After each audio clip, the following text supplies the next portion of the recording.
عسلامة البنات، مرحبا بكم في فيديو جديد. اليوم جيت باش نشارك معكم أهم العادات اللي عاونتني باش نقص ميزانية الماكلة. بالحق تبعوا النصائح هذوما وتو تشوفوا كيفاش ميزانية الماكلة باش تنقص للشطر. أول حاجة باش نبداو بها هي تحضير أكلات الأسبوع.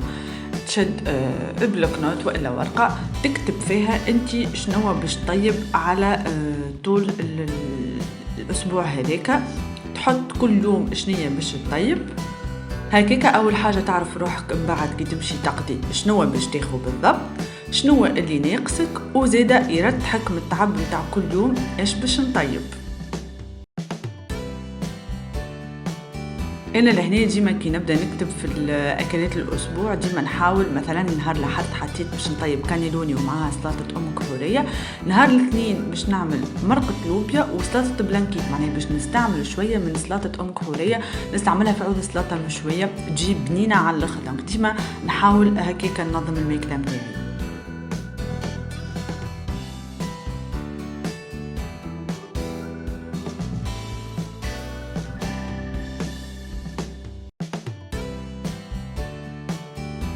ثاني خطوة هي جرد الأكل المتوفر في المنزل. قبل ما نمشي نقضي نشوف روحي أنا شنو بقالي، هذه حالة الفريجيدير متاعي آخر الأسبوع. نبدأ فرحانة على الآخر على خاطر يبدأ بريسك كل شيء استعملته. بعد ما شفت الفريجيدير وشفت مونتي نتعدى نكتب قائمة المشتريات، نكتب كل حاجة هيك بالدال ونكتب كل حاجة ناقصتني سولون أنا شنو باش نطيب الجمعة هذيك. المرحلة التالية هي التسوق بذكاء، كنمشيو نقضيو نهزو معنا الليست ونشريو كان اللي ناقصنا. في الخضرة أو في الغلة نحاولوا نشريو الأكل الموسمي اللي هو يكون أصح وأرخص. نشريو مشتقات الحليب خاصة ديما نحاولوا ناخدو مدة الصلاحية متاعها بعيدة. نمشيو شبعانين ونحاولوا زادا نمشيو وحدنا، نتجنبوا ان نشريو الخضره والغله اللي تبدا جاهزه خاطرها تبدا غاليه برشا، وما نشريش برشا حاجات في البرومو جوست على خاطرها بروموسيون. لي نشوف نشري قد حاجتي على خاطر في الاخر باش توفى في البوبيل.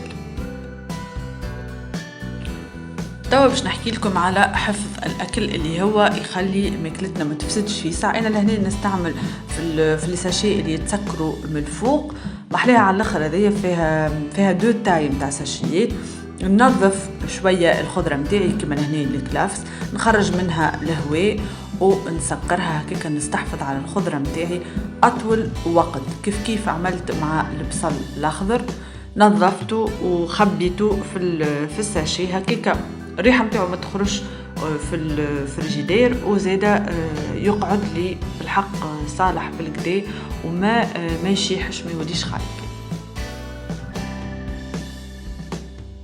النصيحه اللي من بعد اللي هي مهمه برشا باش ما نخسروش الماكله نتاعنا وما تطيشش، هي اني نقيس قداش باش نطيب. مثلا هنا نقيس الكسكسي باش نحط صحفه ليا وصحفه لراجلي اكهو، ما نطيبش اكثر على خاطر هذاك يكفينا نتعشيو بيه ويبقى لنا زاده شويه منه كان بقينا شاهينه للفطور ناكلوه الكل وما نطيشوش منه. كيف نعمل مع الروز مع المقرونه كل حاجه ديما نقيسها. لهنا زاده طريقه في الحفظ، كملت من الكسكسي نطويه ونحط نعمل البانسالانج هذاك شكل نتاع صابون نسكرو يبقى به وما يشمش اندي. كيف مع الخضرة زادة، أنا نحب القرع الأخضر نحط ليا أنا ونحط كعبتين بطاطا أكهو، سينو الباقي كله يتطيش. النصيحة اللي بعد هي استعمال أواني صغيرة، خاصة للزيت اللي استعماله مرة واحدة كيما الكفتة اليولو الاسكالوب بانيه يستحقوا برشا زيت. دونك نستعمل كسرونة صغيرة نقلي فيها هكاك ما نخسرش برشا زيت وتتقلي الكل ويتطيش على روحه زيت هذاك خاطر ماناش باش نعاودو نستعملوه. كيف بالنسبة للخبز اللي يبقى ما نستعملوهش ديما اخر الليل سي بون ما عادش باش ناكلو، نزل الكونجيلاتور ومن غدوه نسخنو ان شاء الله يكون عجبكم الفيديو واستفدتوا منه. كان عجبكم المحتوى اللي نقدم فيه ما تنساوش تشتركوا وبارتاجيو الفيديو مع اصحابكم هما زادا يستفيدوا. على بروشين ان شاء الله. بسلامه.